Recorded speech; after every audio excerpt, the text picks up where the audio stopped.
Assalamualaikum warahmatullahi wabarakatuh. Halo teman-teman, saya Eva Amelia Damayanti dengan NIM 2088201008, mahasiswa Prodi Pendidikan Bahasa dan Sastra Indonesia STKIP PGRI Pacitan. Saya akan menjelaskan materi pembelajaran kelas 8 Bahasa Indonesia. Yang saya bahas yaitu indahnya berpuisi, teks eksplanasi, dan teks persuasif. Selanjutnya, kita akan membahas yang pertama adalah menemukan unsur-unsur pembentuk puisi. Sebelumnya, kita harus tahu apa pengertian puisi. Nah, puisi yaitu teks atau karangan yang mengungkapkan pikiran dan perasaan dengan mengutamakan keindahan kata-kata. Puisi mengungkapkan berbagai hal, kerinduan, kegelisahan, atau pengagungan kepada Sang Holik yang diungkapkan dalam bahasa indah. Jika hendak mengagungkan keindahan alam, kita dapat menggunakan pilihan kata yang khas. Kata-kata tersebut dapat dipilih sehingga dapat mewakili dan memancarkan keindahan alam yang sedang kita kagumi. Nah, selanjutnya akan saya jelaskan apa saja unsur-unsur puisi. Yang pertama adalah majas. Majas adalah bahasa kias yang dipergunakan untuk menciptakan kesan tertentu bagi penyimak atau pembacanya. Untuk menimbulkan kesan-kesan tersebut, bahasa yang dipergunakan berupa perbandingan, pertentangan, perulangan, dan perumpamaan. Yang kedua adalah irama. Irama adalah alunan bunyi yang teratur dan berulang-ulang. Irama berfungsi untuk memberi jiwa pada kata-kata dalam sebuah puisi yang pada akhirnya dapat membangkitkan emosi tertentu seperti sedih, kecewa, marah, rindu, dan bahagia. Yang ketiga adalah penggunaan kata-kata konotasi. Kata konotasi adalah kata yang bermakna tidak sebenarnya. Kata itu telah mengalami penambahan-penambahan, baik itu berdasarkan pengalaman, kesan, maupun imajinasi dan perasaan penyair. Unsur-unsur puisi selanjutnya adalah kata-kata berlambang. Lambang atau simbol adalah sesuatu seperti gambar, tanda, ataupun kata yang menyatakan maksud tertentu. Misalnya, rantai dan padi kapas dalam gambar Garuda Pancasila, tunas kelapa sebagai lambang pramuka. Nah, lambang-lambang itu menyatakan arti tertentu yang bisa dipahami umum. Rantai bermakna perlunya persatuan dan kesatuan bagi seluruh rakyat Indonesia. Padi kapas perlambangan kesejahteraan dan kemakmuran. Tunas kelapa berarti anggota pramuka yang diharapkan menjadi generasi yang serbaguna bagi agama, nusa, dan bangsa. Unsur-unsur puisi yang keempat adalah pengimajian dalam puisi. Pengimajian adalah kata atau susunan kata yang dapat menimbulkan khayalan atau imajinasi. Dengan daya imajinasi tersebut, pembaca seolah-olah merasa, mendengar, atau melihat sesuatu yang diungkapkan penyair.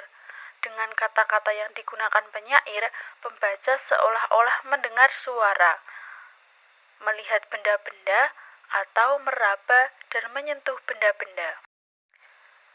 Selanjutnya, jenis-jenis puisi. Jenis puisi yang pertama adalah puisi naratif.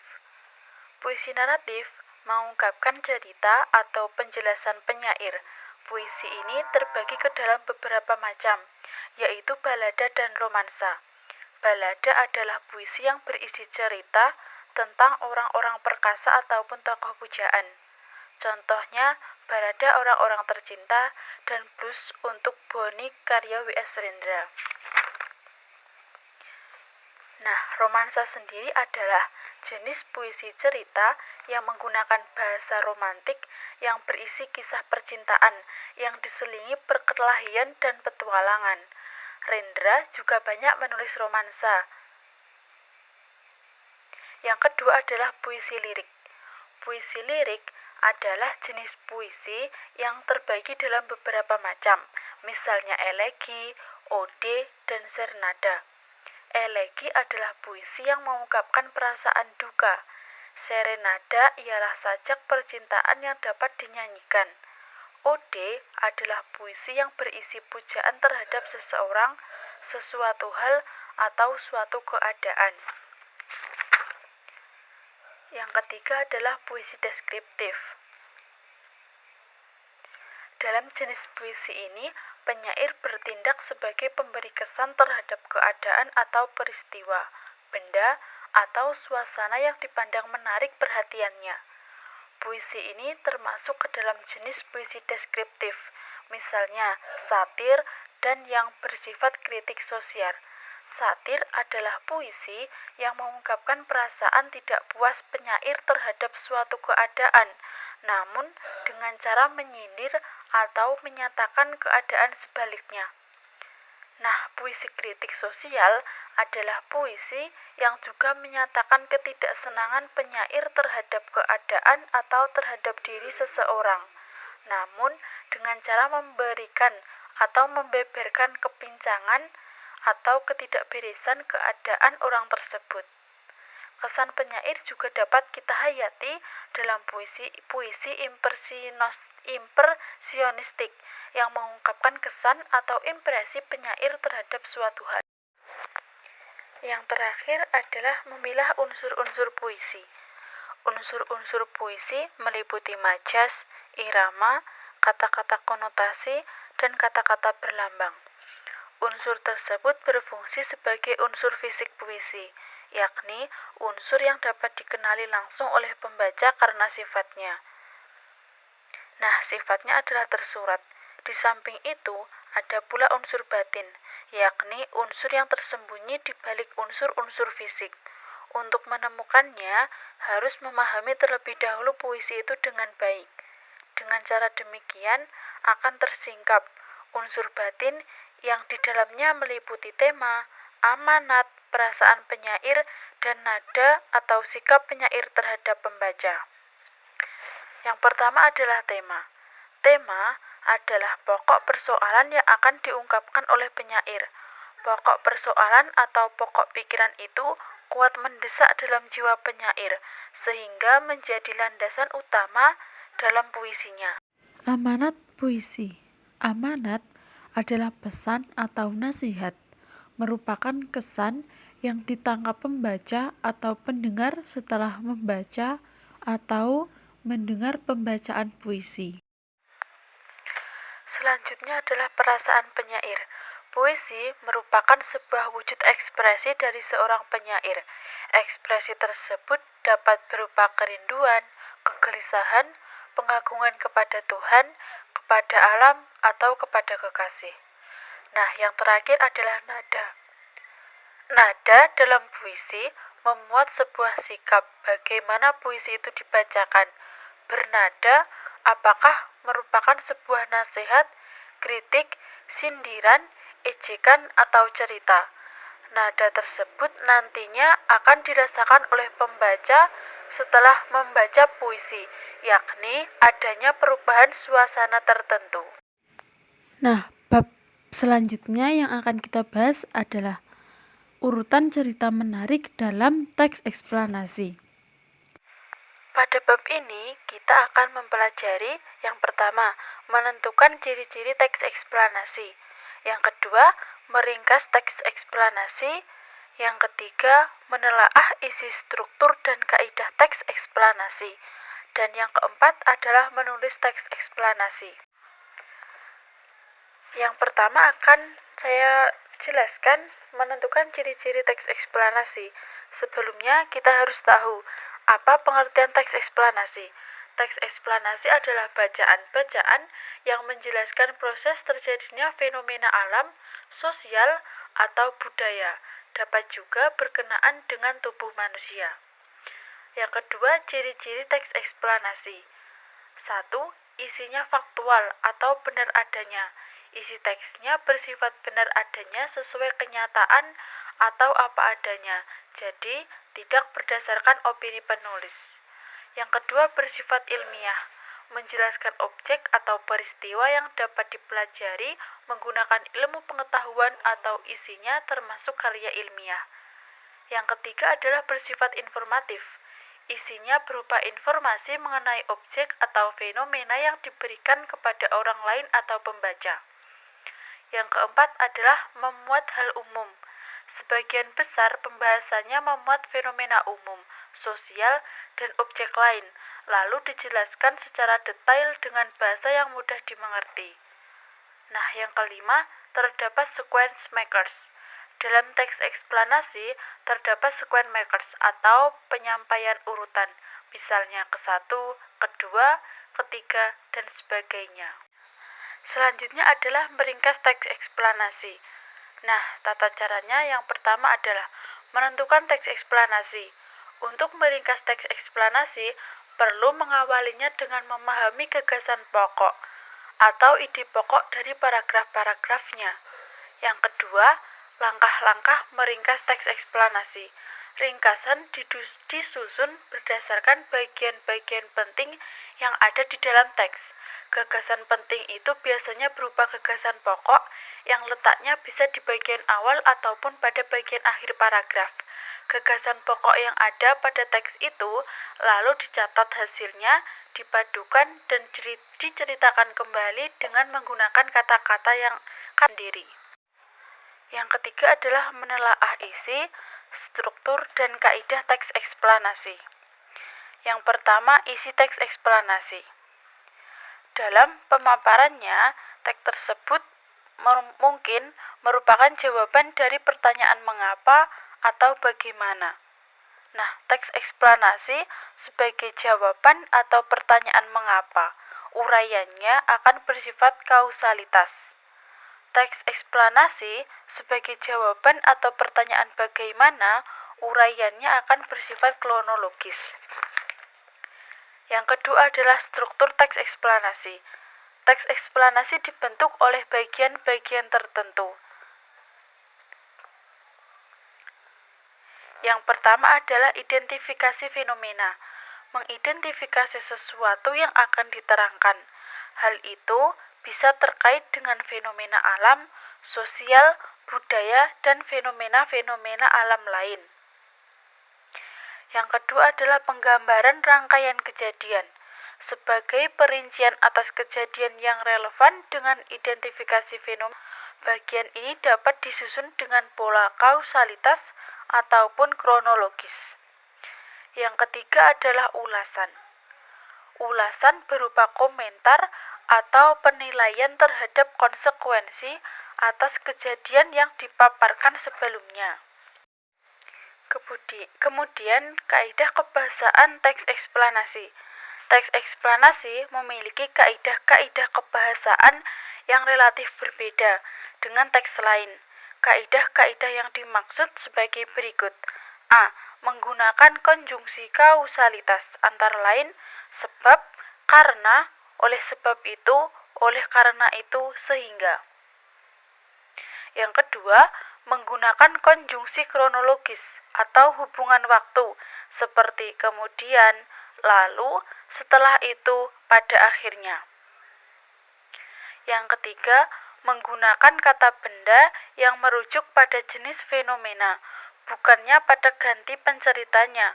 Kata ganti yang dimaksud misalnya Kabupaten Bandung, burung, gerhana, kesenian daerah, perbedaan budaya Papua, dan lain sebagainya. Yang ketiga, di dalam teks itu pun sering dijumpai kata teknis atau peristilahan, sesuai dengan topik yang dibahasnya. Langkah-langkah menulis teks eksplanasi. 1. Menentukan topik atau suatu kejadian yang menarik, dikuasai, dan aktual. 2. Menyusun kerangka teks, yakni dengan mengembangkan topik utama ke dalam rincian-rincian topik yang lebih spesifik. topik itu dapat disusun dengan urutan kronologis atau kausalitas. Yang ketiga, mengumpulkan bahan berupa fakta atau pendapat para ahli terkait dengan kejadian yang dituliskan dari berbagai sumber, misalnya melalui observasi lapangan ataupun dengan studi literatur. Yang keempat, mengembangkan kerangka yang telah disusun menjadi teks eksplanasi yang lengkap dan utuh dengan memperhatikan struktur bakunya, identifikasi fenomena atau kejadian, proses kejadian, dan ulasan. Perhatikan pula kaidah-kaidah kebahasaan yang berlaku pada teks eksplanasi. Bab 3 atau bab selanjutnya yang dibahas adalah teks persuasif atau berbahasa persuasif. Dalam bab berbahasa persuasif akan memahami dan menelaah struktur teks persuasif. Dengan begitu, kita akan mudah pula di dalam mempersuasi orang lain untuk bersama-sama berbuat sesuatu yang bermanfaat tentu saja. Pokok pembahasan yang pertama adalah menemukan ajakan dalam teks persuasif. Pengertian teks persuasif. Teks persuasif adalah teks yang menyampaikan ajakan kepada pembaca. Teks berisi bujukan. Pernyataan-pernyataan dalam teks tersebut mendorong seseorang untuk mengikuti harapan atau keinginan-keinginan penulis. Sebagai tulisan yang bersifat ajakan, pernyataan-pernyataan di dalam teks tersebut cenderung mendorong atau mempromosikan sesuatu yang diperlukan pembaca. Yang kedua, ajakan dalam teks persuasif. Adapun yang dimaksud dengan ajakan adalah kata-kata atau perbuatan untuk mengajak, mengundang. Ajakan dapat pula berarti anjuran, imbauan, dan sebagainya untuk melakukan sesuatu. Pokok bahasan yang kedua adalah menyimpulkan isi teks persuasif. Simpulan isi teks persuasif.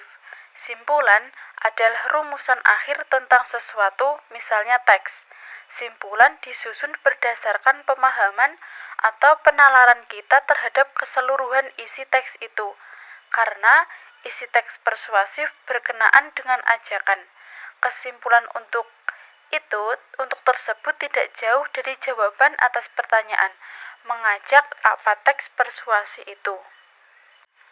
2. Langkah-langkah penyimpulan teks persuasif. Yang pertama, membaca keseluruhan isi teks. Meliputi menemukan gagasan umum teks.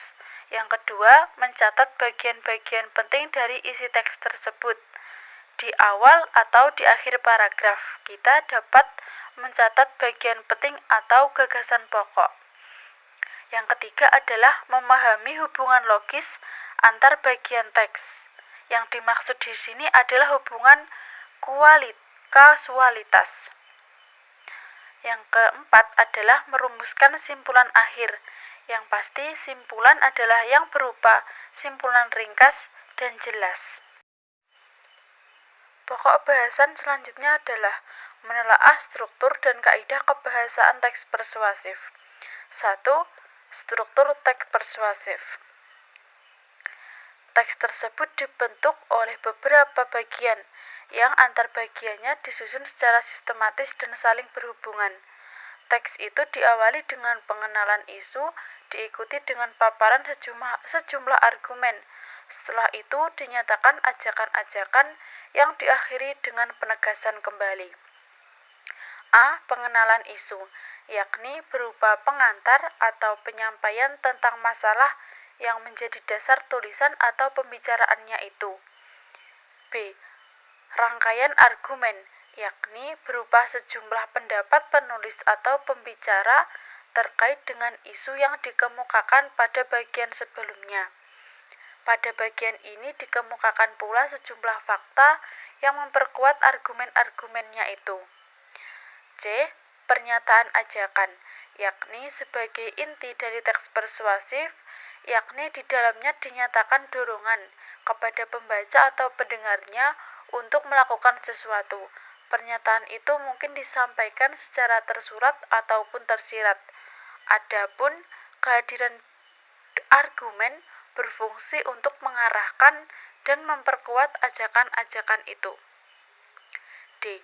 Penegasan kembali atas pernyataan-pernyataan sebelumnya yang biasanya ditandai oleh ungkapan-ungkapan seperti demikianlah, dengan demikian, oleh karena itulah.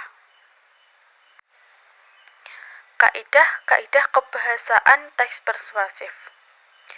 Kaidah-kaidah kebahasaan lainnya yang menandai teks persuasif sebagai berikut. 1. Menggunakan kata-kata teknis atau peristilahan yang berkenaan dengan topik yang dibahas. Berkaitan dengan permasalahan remaja, digunakan kata-kata yang relevan dengan masalah itu, sebagai teknologi internet, reproduksi, aborsi. Yang kedua, menggunakan kata-kata penghubung yang argumentatif, misalnya jika, sebab, karena, dengan demikian, akibatnya, oleh karena itu. Dalam teks persuasif lainnya, banyak juga yang di dalamnya digunakan kata kerja mental, seperti diharapkan, memprihatinkan, memperkirakan, mengagumkan, menduga, berpendapat, berasumsi, menyimpulkan. Ada pula yang menggunakan kata-kata perujukan, seperti berdasarkan data, merujuk pada pendapat. Pernyataan-pernyataan seperti itu digunakan untuk lebih meyakinkan dan memperkuat rujukan yang digunakan penulis sebelum ataupun sesudahnya. Selesai sudah mengenai pembahasan dari bab indahnya berpuisi, bab teks eksplanasi dan teks persuasif. Semoga penjelasan ini dapat membantu dan bermanfaat. Sekian dan terima kasih. Wassalamualaikum warahmatullahi wabarakatuh.